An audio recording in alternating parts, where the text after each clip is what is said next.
Já estamos de volta com o nosso Profissão Mulher. Hoje o Dr. Michel Mandovan conversando com a gente sobre a importância do pré-natal a partir do momento que a mamãe aí descobre que está grávida, né, doutor? Né? Então, aí o próximo passo é pedir os exames e o principal é o ultrassom. Aquilo que eu já falei em outros programas, Fernanda, você não consegue ficar sem celular hoje em dia, muito menos sem ultrassom, nem no começo, nem no meio, nem no final da gravidez. Ultrassom no começo, fundamental, como eu falei no início da entrevista, saber se a gravidez está dentro do útero ou fora do útero. Caso ele esteja fora do útero, já tomar as medidas necessárias para que a gravidez fora do útero não rompa, não estoure. É um termo mais popular que pode levar à morte. Olha só, gente. E, logicamente, a gravidez não vai para frente. Saber de quanto tempo ela está é importante. Muitas grávidas, elas pensam que é uma data. Elas, por exemplo, sangraram de uma forma, um escape, e elas acham que foi a última menstruação. Tá. E tem que bater com a data do primeiro ultrassom. O que é bater? Ou dar exatamente a data, uma diferença de 3 a 5 dias, ou para mais ou para menos. Se deu exatamente... Isso está no parâmetro normal. Está no parâmetro normal. Se deu essa diferença de 3 a 5 dias, ou para mais ou para menos, bateu com a data, a gente pode considerar desde o começo até o final da gravidez, o tempo de gravidez pela data dela. Saber se a gravidez é gemelar ou não.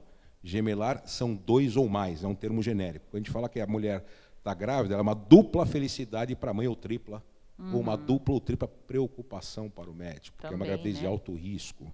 Maior chance para aborto, maior chance para trabalho de parto prematuro, maior chance para hipertensão na gravidez. E saber se a placenta está descolada ou não. Existe aquele risco de descolamento de placenta por vários motivos, um deles é a hipertensão arterial, e já orientar para ela ter prevenção quanto a esforço físico. Se você verifica que tem um sinal de descolamento de placenta, o que a placenta é? É um órgão que, através dela, a mãe passa todos os nutrientes, alimentos, gases para a criança que está sendo gerada e passa pelo cordão umbilical. Se ela estiver bem colada, ela passa tudo. Se estiver um pouco descolada, passa alguma coisa. Se descolar de vez, não passa mais nada. A gravidez não vai mais para frente, que não tem aquele elo de comunicação entre a mãe e a futura criança que vai nascer. Se estiver descolada, se já orienta a mãe a não fazer esforço, não carregar peso e, principalmente, não ter relação sexual. Prevenção. Mais um motivo, mais situação que você verifica a prevenção durante a gravidez. E existem aqueles ultrassons, né, que você faz durante a gravidez, que tem o ultrassom morfológico do primeiro trimestre, ultrassom morfológico do segundo trimestre. O do primeiro trimestre, você verifica, através de alguns parâmetros, se a criança vai ter ou não algumas alterações cromossômicas. Tá? Tem alguns parâmetros, chamada translucência nucal, que é a medida de uma prega nucal, uma distância aqui na nuca, a presença ou ausência do osso nasal. Você, como outras gestantes, deve ter feito também. Ultrassom morfológico do segundo trimestre, quando ele está totalmente formado, tá? Para saber se tem alguma alteração na formação. Ele consegue verificar 100% das malformações? Não, não consegue. Consegue verificar em torno de 85%. Mas já é uma grande estatística, né? Se 85% foi verificado que está tudo em ordem, provavelmente as outras 15 que você não consegue verificar também deve estar. Por que você não consegue verificar tudo? Porque o aparelho tem limites e a posição da criança também não permite. E um ultrassom no final, considerando-se, Fernanda, que é uma gravidez de baixo risco. Tá. Uma gravidez de alto risco, você tem que pedir mais exames. No final, para saber como é que está a posição da criança, o peso, tá, para determinar se, a princípio, a gente pode esperar um parto normal, tendo as condições para isso, ou tem que indicar um parto cesariana. Gente, olha, eu acho super importante o doutor estar falando sobre esse assunto para reforçar mesmo. Você, mamãe, que acabou de descobrir que tá gestante, ou não está ainda, mas tem a intenção de ficar, exatamente, da importância do pré-natal. É o que todo médico que senta aqui sempre diz, e o doutor falou no comecinho da nossa conversa. A prevenção ainda é o melhor remédio, é o melhor tratamento. Tudo aquilo que é diagnosticado no comecinho, tem muito mais chances, né, doutor? Exatamente. De ser tratado, de ser solucionado, ou de ser acompanhado mais de pertinho, né? Exatamente. Eu só queria falar que existe hoje a tecnologia associada à medicina. Você consegue descobrir, entre aspas, um defeito na coluna, tem a subespecialidade da obstetrícia parda ginecologia, que estuda o período de gravidez da mulher, que é a medicina fetal. Você consegue, através de uma cirurgia no feto, corrigir esse defeito para que ele não nasça paraplégico, por exemplo. Puxa, olha só a importância de um pré-natal, de um acompanhamento com um especialista. A gente está falando hoje de gravidez, mas seja qual for a área, né, doutor? Qualquer área, a medicina hoje em dia é muito mais preventiva do que curativa. Tá? Você consegue melhorar o aspecto físico, o aspecto psicológico, o aspecto econômico. Prevenir é muito mais barato do que tratar. É por isso que eu gosto que o doutor venha aqui, porque ele fala as coisas bem as claras mesmo. Mas a gente às vezes nem quer ouvir, né, doutor? Mas é necessário. Fala a verdade, né? A função nossa é isso.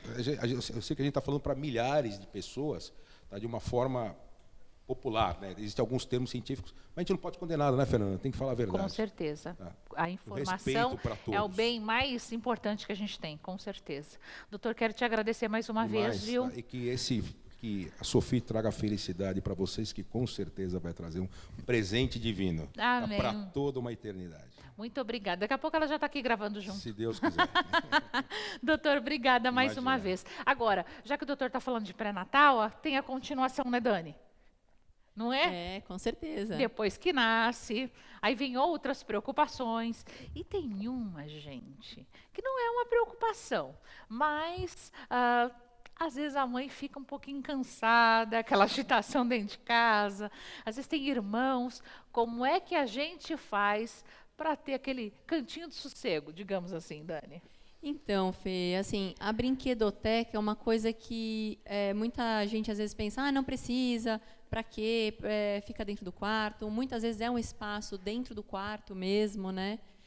Mas o mais importante é você realmente definir um espaço que pode ser da criança. É um espaço que é dela, que ela vai poder brincar, que ela vai poder pintar, que ela vai poder guardar os brinquedos dela, que tem que estar ao alcance dela. Então, quando a gente fala de brinquedoteca, não é falando assim de ter uma sala com cama elástica, com brinquedão, com esse monte de coisa, né? É muito mais do que a gente pode ter, que a gente já tem às vezes, ou que a gente pode adaptar, e pode estar dentro do quarto da criança mesmo, numa varanda ou até no cantinho da sala. Pois é, e olha, justamente pela limitação de espaço, que hoje em dia acontece cada vez mais, os apartamentos são apertamentos, né, cada vez menor. A Dani me falou que tem 3 itens, é isso, Dani? Isso, eu considero assim 3 itens os principais para ter num espaço de brincadeira. Quais são eles? Olha lá, vamos lá. O primeiro item que eu acho assim que tem que ter em toda casa que tem criança é uma mesa. Uma mesinha que seja na altura da criança. É muito importante, quando a gente fala do quarto da criança ou da brinquedoteca, que tudo que está ali esteja ao alcance da criança, né? Então, a mesa ela tem que ser baixinha. Então, é uma mesinha com cadeira que a criança possa sentar facilmente e levantar, sem correr o risco de cair, e que é um espaço dela. Então, o primeiro item seria essa mesinha com cadeira. Com as cadeiras. Cadeira, banco, né? Enfim. Um assento. O segundo item que eu acho assim essencial, que é fácil também, todo mundo tem, é você ter um espaço para a criança pintar. Então, o que seria um espaço para ela pintar? É uma lousa ou é um rolo de papel, é um espaço definido para ela ter as canetinhas, o lápis, porque isso entretém as crianças, né? Essa parte do pintar, do desenhar, todas as crianças fazem e brincam, é uma coisa simples. Esse seria o segundo item, né? E o terceiro, que eu também acho muito importante, seriam as prateleiras e caixas. Para quê, né? Prateleiras para você colocar livrinhos, brinquedos, principalmente livros, e as caixas para guardar mesmo, os brinquedos, os objetos. Tem mães que preferem caixas com tampa, outras sem tampa. Eu, particularmente, até prefiro as sem tampa, porque a tampa eu acho que você tira, põe, mas muitas preferem com tampa já para guardar. Se tiver numa sala, né, o espaço de brincadeira, você já deixa lá. E com as prateleiras você consegue montar várias formas, você consegue montar estantes na parede, consegue colocar livros, objetos, então você consegue organizar, né? Esses 2 itens são mais de organização. Consegue organizar ali o espaço para ficar melhor e ao alcance da criança, né? Não, e você acaba condicionando a tua filha, teu filho, a realmente ter um espaço dele ali, e ele sabe que ali é o momento que ele pode brincar, que ele pode tirar as coisas do lugar, né, espalhar, ele está ali dentro do cantinho dele. E olha, a Dani me fez lembrar uma situação aqui, que eu vou dividir com vocês, que eu só acredito porque eu estava presente. Um dia eu estava na casa de uma conhecida, uma amiga, e ela tinha 4 crianças. Deus me defenda, já começa aí. 4. Os gêmeos, como as meninas que estão aqui, e os outros 2. E aí, no apartamento grande e tal, essa história que ela está falando das caixas, eu fiquei pensando, tem que ser a caixa apropriada, viu, gente? Porque ela tinha um baú enorme, de madeira. Vocês acreditam que os 3 apareceram na sala, que um estava trancado dentro do baú? Ah, isso quando o baú não cai a tampa na mão da criança e machuca. Então, mas na hora deu um pânico, assim, aquele sufoco, porque cadê o terceiro? Cadê o quarto filho? Estava dentro do baú. Achei. Estava dentro, mas olha o perigo até de, né? Enfim. Então, eu acho muito importante, sim, gente, fundamental, por menor que seja, você ter um espacinho aí reservado para as crianças. Todo mundo pergunta assim, mas, nossa, mas você vai colocar uma lousa, vai incentivar a pintar em qualquer lugar. Não, é o contrário. É melhor pôr a lousa, porque vai pintar a casa inteira. Exatamente. Exato. Quando você dá o espaço para a criança não fazer, quer outro lugar. ela sabe que ela tem que fazer ali. Então, ela não vai pintar a sua parede, sua porta, né? Ela sabe que aquele é o cantinho dela. Com certeza. Vocês viram as imagens aí desses produtos que a Dani falou. Incrível. Eu adorei a dica, viu, Dani? Ah, que bom. Fico contente. É sempre bom, né? Porque ela está tão acostumada que ela E eu estou com a minha filhada, é bom porque ela ama pintar. E ela começou a pintar a parede. E aí eu tinha falado, é melhor comprar já para ela focar ali, porque senão a parede ela vem toda pintada, e aí vai. Exatamente. Melhor organizar, né? Obrigada mais uma vez. Nós vamos para um rápido intervalo, não sai daí que ainda tem muito mais Profissão Mulher para você. Rapidinho, bate lá, volta cá. A gente tinha pensado em 3 brinquedos, né, parça?